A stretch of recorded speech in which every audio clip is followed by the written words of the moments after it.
Avec cette réalisation dans la province du Haut-Katanga, la République démocratique du Congo vient de se doter d'une infrastructure transfrontalière des plus modernes. 150 km de route bitumée en une fois deux voies qui va de Kasumbalesa village à Lukangaba à la frontière avec la Zambie et qui passe à 4 voies dans les traversées de Mokambo et Kasumbalesa village. Autre composante du projet, un immense port sec d'une capacité de 8000 camions remorques, le tout réalisé sous le contrôle et la surveillance d'une mission de l'Agence congolaise des grands travaux. Pour cette réception provisoire, toutes les parties prenantes au projet se sont retrouvées sur place, à savoir le ministère national des infrastructures et travaux publics, l'Office des routes, la division provinciale des travaux publics du Haut-Katanga, l'Agence congolaise des grands travaux, la province, ainsi que l'entreprise CCECC qui a construit le tout sous un financement du concessionnaire GIU. L'équipe a parcouru durant les 2 jours l'ensemble de la route, la scrutant minutieusement à la recherche des éventuelles malfaçons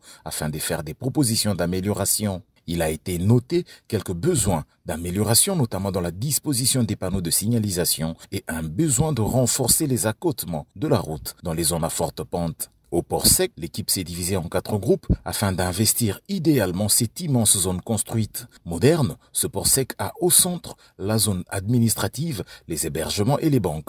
Sur les 2 côtés se trouve d'une part la zone import et de l'autre la zone export. Le tout bien connecté par 8 km de voirie bien revêtue. Toute cette surface est constamment sous la surveillance de plus de 200 caméras qui alimentent une salle de contrôle. Les équipes de réception ont relevé quelques besoins d'amélioration, notamment en ce qui concerne l'évacuation des odeurs des sanitaires en ajoutant des extracteurs d'air.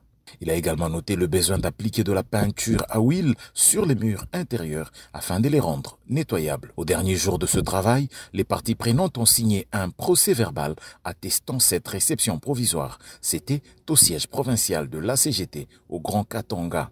À noter que lors du parcours du projet au premier jour, le directeur général de la CGT, l'ingénieur Nico Nzaou, était de la partie. Avec l'administrateur du territoire de Sakania à son office, il a évoqué la mise en œuvre prochaine du volet social du projet. Il est notamment prévu une école, des forages de puits d'eau, l'aménagement d'un terrain de football et l'aménagement d'un terrain de basketball.